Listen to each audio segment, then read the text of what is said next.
Standing in front of the two-story house on Maplewood Lane in a quiet Boston suburb, Catherine Martin gazed at the envelope she had just retrieved from the mailbox. The summer morning sunlight turned her chestnut hair golden, and as the gentle breeze rustled the trees, her expression gradually darkened. The envelope was from her sister, Vanessa Collins. It was the first contact in 4 years. "Mom, I'm going to be late for school." 9-year-old Emma poked her head out the front door, her urgent voice cutting through the quiet morning air. Catherine snapped back to reality, slipped the envelope into her bag, and turned to her daughter with a forced smile. "I'm sorry, Emma. Let's go." Catherine worked as a senior analyst at an insurance company while raising her daughter alone. After her divorce 3 years ago, she had built her world around just her work and Emma, keeping family interactions to a minimum. It wasn't so much her choice as what circumstances had dictated.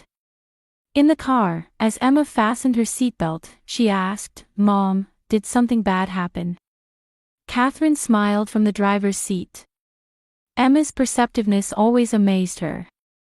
"No, everything's fine. I just received a letter from your aunt." "Aunt Vanessa?"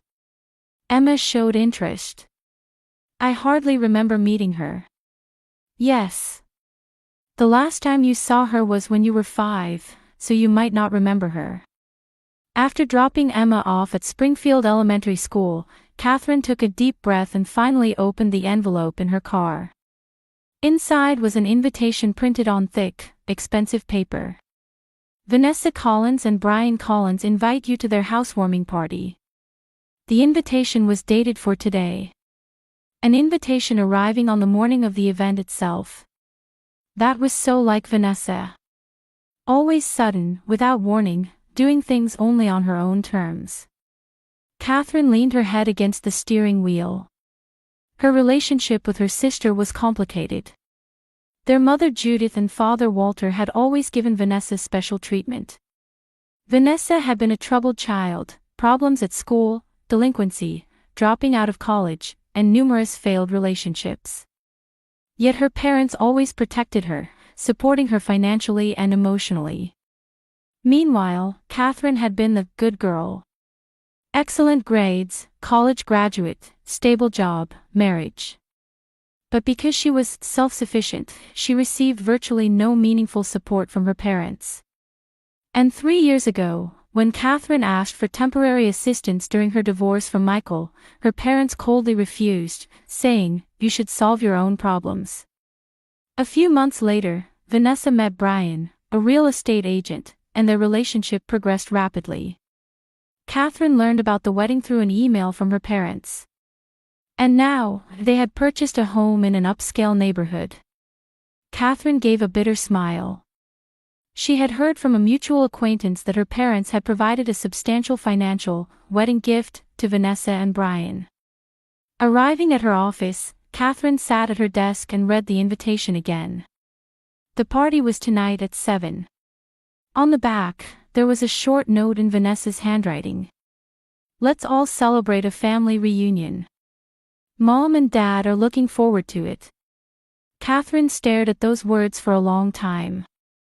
Family reunion. Deep down, a small part of her still wanted to repair her family bonds.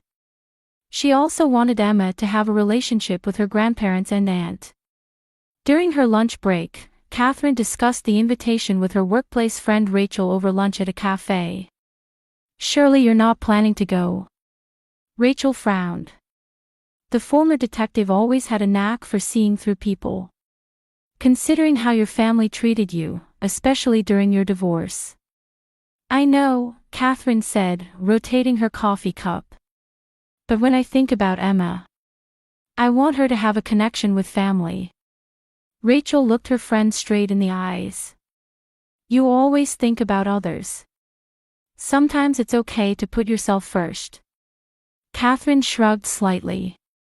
Her perfectionism and constant need to meet others' expectations often exhausted her. "Anyway, I'll go tonight.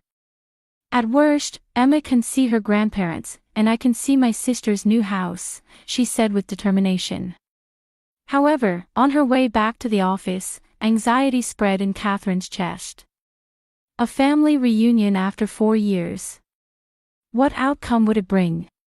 That evening, Catherine picked up Emma and explained about the party. Tonight, we're going to see Grandma, Grandpa, and Aunt Vanessa. The whole family will be together for the first time in a while. Emma seemed a bit surprised at her mother's words but quickly smiled. We'll see Grandma and Grandpa. Wow, I'm excited. Watching her daughter's innocent excitement through the rearview mirror, Catherine felt mixed emotions. For Emma's sake, she needed to smile through the evening. Put aside past wounds and consider this a chance for a new beginning. At dusk, Catherine's car followed the GPS instructions into an upscale neighborhood in Brookline. As they drove down streets lined with brick mansions, her anxiety grew. These houses are amazing, Emma said, wide-eyed, looking out the window. Which one is Aunt Vanessa's? Catherine checked the address while answering, we're almost there. It should be just ahead. Stopping in front of a large iron gate, Catherine pressed the intercom. After a few seconds, with a metallic sound, the gate opened to let them in. A stone path leading to the entrance was flanked by professionally landscaped gardens. Mom, it's like a castle from a fairy tale. Emma said excitedly. Catherine smiled but was mentally calculating. This house was worth no less than $2 million. Even with Brian's successful real estate business, this property would be out of reach without financial help from their parents. Before they reached the front door, it opened, and Vanessa appeared. Cat! You came. 4 years had passed, but Vanessa's beauty hadn't faded. Her blonde hair was perfectly styled, and her designer black dress fit her slender body perfectly. She rushed to Catherine and gave her a light hug. Her perfume was sweet and overpowering. I sent the invitation, but when you didn't reply, I thought you weren't coming, she said somewhat reproachfully. Catherine looked confused. But the invitation just arrived this morning. How was I supposed to reply? Vanessa's expression hardened momentarily, but she quickly regained her smile.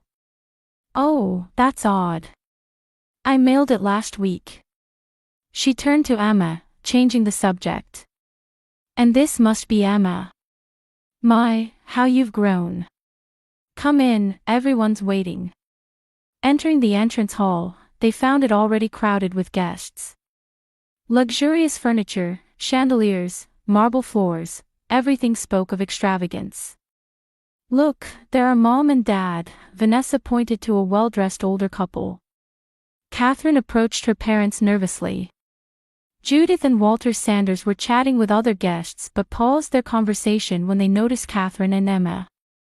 What flashed across their faces momentarily was surprise and displeasure.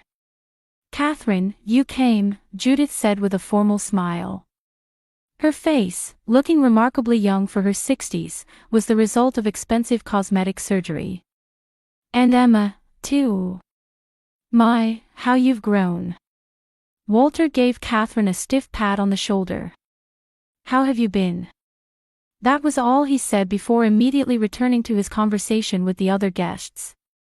Emma seemed confused by her grandparents' cold response. Mom. She called in a small voice. It's okay, Catherine smiled at her daughter. Grandma and Grandpa are busy right now. We'll talk with them later. As the party progressed, Catherine began to feel increasingly uncomfortable. The other guests seemed to be business partners or social acquaintances who either ignored her or looked at her strangely. Her parents and Vanessa rarely approached Catherine, and they occasionally appeared to exchange meaningful glances. Mom, I feel like we don't belong here, Emma whispered from a corner of the balcony. The other kids won't play with me either. Indeed, the other children were playing together in a separate group, excluding Emma. It hurt Catherine's heart. It just takes time, honey. They're all strangers, she answered gently, but inside, regret was growing. Perhaps coming to the party hoping for family reconciliation had been a mistake. While exploring the mansion alone to clear her mind, Catherine passed by the kitchen.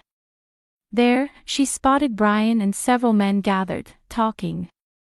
They didn't seem to notice her. "The documents are in order?" one man asked.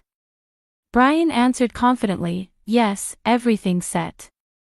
The signatures are verified." "When will the insurance pay out?" another man asked in a low voice. "It will be processed promptly after the accident," Brian said with a tight-lipped smile. "Don't worry. Everything will be finished by tomorrow." Catherine felt a chill down her spine. Insurance? Accident? What were they talking about? She quietly moved away and looked for Emma.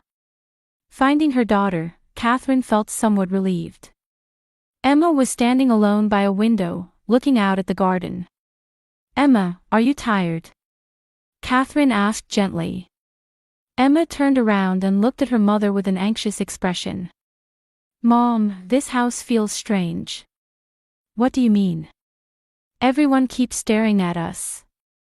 And when I went to the basement." "The basement? You went there alone?" Catherine was surprised. Emma nodded slightly. "I was looking for the bathroom, and there were stairs, but when I went down, I saw some men working on something. They noticed me and looked really angry, so I ran away." Catherine's anxiety increased. She looked around the room. Her parents, Vanessa, and Brian had gathered in one spot, occasionally glancing at them while talking about something. Their expressions showed obvious tension. "Emma, just hang in there a little longer. We'll leave soon." Catherine squeezed her daughter's hand, trying to reassure her. Just then, Vanessa approached. Her smile seemed more strained than before. "Kat, you are staying overnight, aren't you?" "We have a guest room prepared," she said with unnatural brightness. Catherine was momentarily speechless. No, we weren't planning to stay. I have work tomorrow, and Emma has school." Vanessa's expression darkened briefly.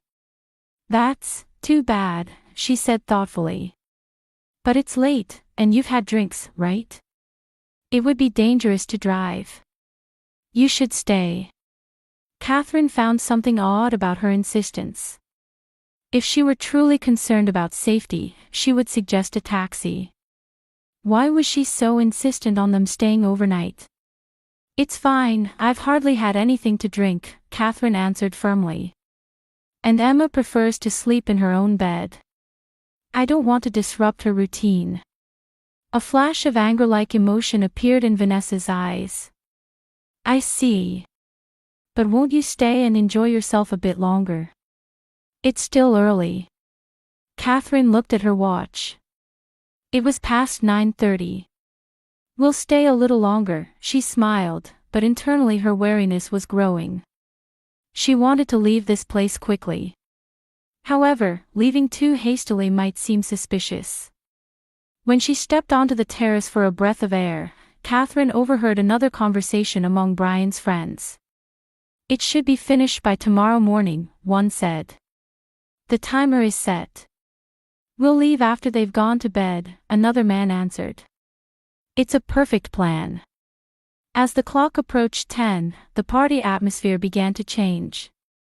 Many guests started preparing to leave, and the spacious living room gradually emptied. Seeing Emma's tired face, Catherine decided not to prolong their stay any further.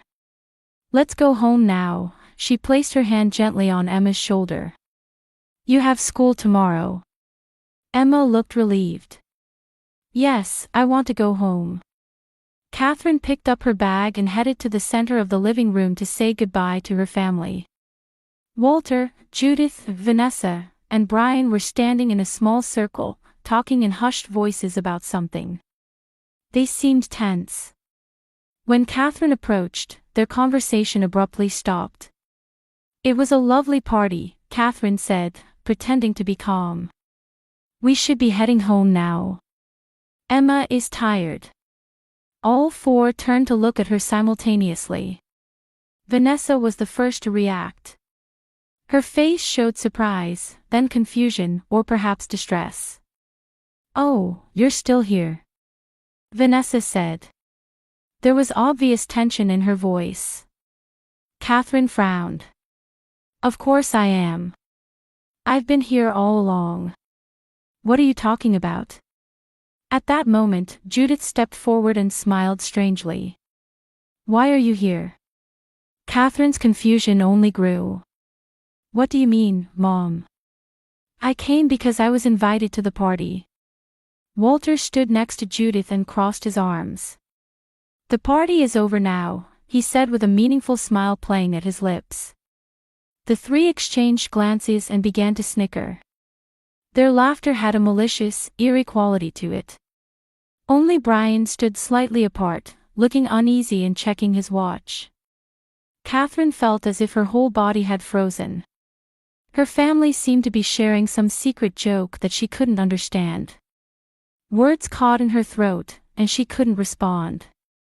Just then, Catherine felt a small hand grip hers tightly. It was Emma. She turned and looked at her daughter's face. Emma had gone pale and was trembling with fear. "Mom, we need to go now," Emma's voice was shaking. "Something's wrong." Emma's words brought Catherine back to reality. She took a deep breath, trying to regain her composure. "What do you mean?" Catherine asked quietly. Emma lowered her voice even more and answered, "I saw something strange in the basement. There was something like a timer attached to it." Emma looked around cautiously before continuing. "I heard Uncle's friend saying, after they've gone to sleep." The fragments of conversation Catherine had overheard on the terrace came back to her. Talk of insurance, timers, and the words, "after they've gone to sleep." Everything started to connect. An alarm rang in her mind. "I understand." Catherine looked into Emma's eyes and nodded quietly. While maintaining outward calm, Catherine's heart was racing. This wasn't just strange behavior. Some malicious plan was in progress. Her experience as an insurance analyst suggested the worst possibility. Life insurance fraud. Disguised as an accident. She cut off her train of thought. The conclusion was too horrifying to imagine. Turning back to her family, Catherine forced a smile. Showing panic would only heighten their suspicions. She needed to appear calm and act naturally. "Well, we're heading home now." "Lovely house," she said in as normal a voice as possible. Vanessa showed a slight look of relief and returned a thin smile. "Yes, come visit again sometime." "Of course, anytime," Judith joined in. Her eyes weren't smiling. Catherine gripped Emma's hand firmly and started walking toward the door. Behind them, she could hear her family snickering together. Their laughter felt like knives stabbing into their backs. In the hallway leading to the entrance, Brian caught up with them. "Wait, Catherine," he said in a low voice. "Are you really leaving? The roads are dark and dangerous. You should stay here." Catherine turned and looked straight into her brother-in-law's eyes. They showed anxiety and some other emotion, guilt, perhaps. "Thanks, Brian. But I'll be fine. I'm a careful driver," she answered calmly. Brian started to say something but didn't. Instead, he shook his head and only said, "Be careful." When they reached the front door, Catherine again felt the family's eyes on her back. Turning around, she saw Walter, Judith, and Vanessa watching them from a distance. Their expressions seemed to show disappointment and anger. Opening the door and feeling the fresh air outside gave Catherine a sense of relief. However, she didn't feel completely safe yet. She hurriedly guided Emma to the car. "Hurry, Emma. Get in the car," she said quietly. As they got into the car and started the engine, Catherine saw her family seeing them off at the entrance. They were smiling and waving, but their smiles didn't reach their eyes. Driving away, Catherine couldn't relax until the house was no longer visible in the rearview mirror. Mom, that house was scary, Emma said in a small voice. Everyone was acting strange. Catherine turned to her daughter with a reassuring smile.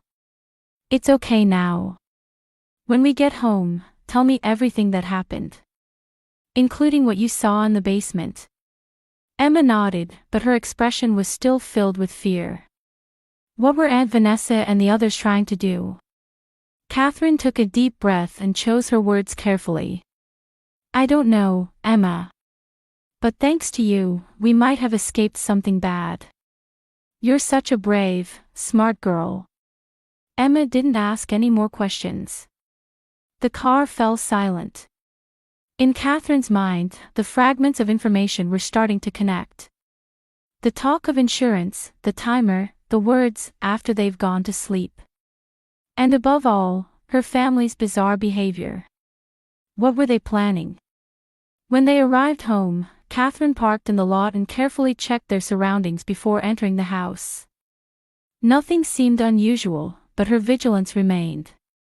Emma, let's sleep in my room together tonight, she suggested. Emma nodded obediently. Yes. I'm scared to be alone. After entering the house and securely locking the door, Catherine picked up the phone. This wasn't an issue that could be dismissed as merely strange family behavior. She needed professional help. Rachel, I'm sorry for calling so late, she called her friend. I need to talk. About what happened at the party tonight.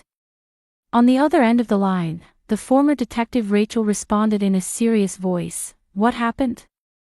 Tell me. Catherine took a deep breath and began. This might sound unbelievable, but... After hanging up, Catherine looked out the living room window at the night outside. It was a quiet night. But her heart was storming like a tempest. Tomorrow, she planned to go to the police. And she intended to uncover the truth about what her family had been planning. Emma had already fallen asleep in Catherine's bed. Catherine watched her daughter's sleeping face, resolving to do anything to protect her. Accepting the reality of her family's betrayal was painful, but Emma's safety was the top priority. I will protect you, she whispered softly to her sleeping daughter. No matter what. Catherine picked up her cell phone and opened the memo app. She needed to record everything that had happened tonight in preparation for tomorrow's police visit. And she also needed to check her insurance policies. If her instincts were correct, there would be some anomalies there. The next morning, Catherine woke up early and gently woke her daughter. Emma seemed to have been troubled by nightmares all night. Emma, let's skip school today, Catherine said gently. We have an important errand to do together. Emma looked at her mother's tense expression and nodded silently. After breakfast, as arranged with Rachel, Catherine took Emma to the police station. Rachel was waiting in front of the station. She hugged Catherine tightly as soon as she saw her. I couldn't sleep after hearing your story last night, Rachel said with a serious expression. I've arranged for you to meet Detective Michael Donovan. Detective Donovan, a solid-looking man in his mid-40s, was Rachel's former colleague. He led the three to a small conference room and listened intently to Catherine's story. Emma also explained in detail what she had seen in the basement. There was a black box with a timer attached to the gas pipes, Emma said nervously. Then I heard the men who were drinking saying things like, after they've gone to sleep, and, distribution of insurance money. Taking notes, Detective Donovan turned to Catherine. Ms. Martin, I understand you work for an insurance company. Any thoughts on this? Catherine took a deep breath and answered carefully, after my divorce, I took out a life insurance policy for my daughter. In case something happened to me, so Emma wouldn't be left without resources. Detective Donovan opened his computer and typed. Let me check something. A few minutes later, his expression hardened. Ms. Martin, it appears there was an application to change the beneficiary on your life insurance policy last month. Catherine leaned forward in surprise. What? I never submitted such an application. The application states that the beneficiary was changed to Vanessa Collins, and it has your signature. Donovan turned the screen to show her. Catherine looked at the signature and felt the blood drain from her face. This is not my signature. It's a forgery. Detective Donovan's expression tightened, and he gave instructions to an officer in the room. Please request a search warrant for the Collins residence. Also, contact the life insurance company and check the details of this application. The next few hours passed in a blur. The police searched Vanessa's house and discovered a timing device attached to the kitchen gas pipes and a system to introduce sleeping drugs into the guest room air conditioning. The plan was that if Catherine and Emma had stayed overnight, they would have died of gas poisoning while deeply asleep from the drugs.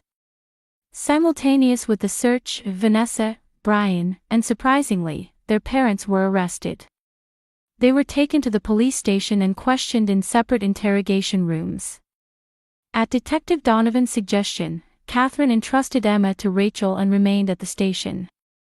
Do you want to confront them? The detective asked, and Catherine nodded without hesitation. She met her mother first. Judith sat in the interrogation room chair, with no trace of her former elegance. Her makeup was smeared, and her face showed signs of fatigue. Why? Catherine asked in a trembling voice. A simple question, but it contained the accumulated hurt from childhood. Judith raised her face and answered through tears, You succeeded on your own. But Vanessa kept failing even with everything we gave her. We had to protect her. To the point of trying to kill me. Catherine's voice was cold. That wasn't the original plan. Judith lowered her face. We just needed money to help Brian's business. We were going to borrow your insurance money.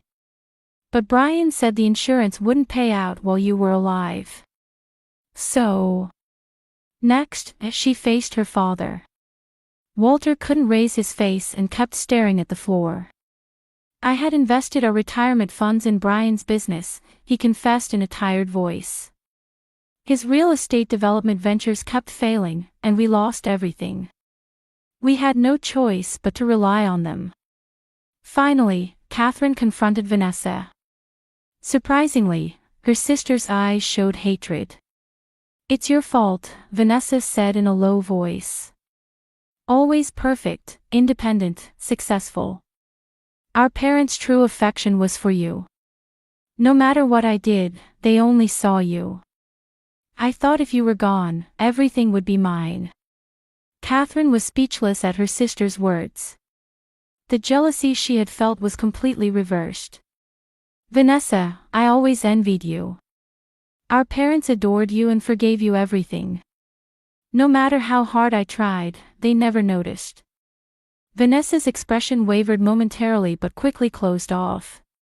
It's too late now. Thanks to you, our lives are ruined. After the interrogations, Catherine returned to Detective Donovan's office, looking exhausted. The detective offered her coffee and quietly said, The evidence is sufficient. They will be charged with attempted murder and insurance fraud. Catherine gazed out the window. Dusk was approaching, and shadows were beginning to fall on the city. How is Emma? Rachel took her to her home. She's safe, Detective Donovan answered kindly. Catherine nodded. Thank you. I want to go home. I want to see my daughter. Before leaving the station, Catherine passed Brian in the hallway as he was talking to his lawyer. He briefly met Catherine's eyes, then lowered his gaze. His expression showed genuine remorse for the first time. Catherine, he began but lost his words. Catherine said nothing and walked past him. She didn't have the emotional capacity to forgive right now. Her heart was torn apart by the reality of her family's betrayal. But one thing was certain. Emma and she had survived, and they would move forward. In the car heading home, Catherine checked the messages on her cell phone. It was from Rachel. Emma is safe. Dinner is ready. We're waiting for you. Catherine smiled. Even without blood ties, she had a real family. Rachel and Detective Donovan and his family, whom she had met during this ordeal. Her colleagues at work. These were people who had extended their hands in difficult times. When she arrived at Rachel's house, Emma ran out from the entrance and hugged Catherine. "Mom, are you okay?" Emma's eyes were wide with concern. Catherine held her daughter tightly and kissed the top of her head. "I'm fine. Thanks to you, we're safe. You're such a brave girl." Emma relaxed in her mother's arms, feeling secure. "I'm not scared anymore. We're together." Catherine nodded and gently stroked her daughter's head. "Yes. We'll always be together. No matter what." Rachel had prepared a warm dinner and was waiting. The three of them sat around the table, spending time like a family. The topics were intentionally kept light, and Emma's laughter filled the room.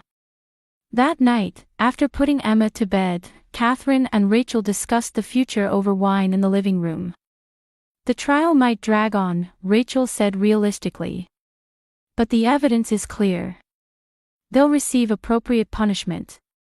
Catherine said quietly, rotating her glass, "I thought I had lost my family, but maybe I never had one to begin with." Rachel took her friend's hand. "You have Emma. And you have us. That's real family."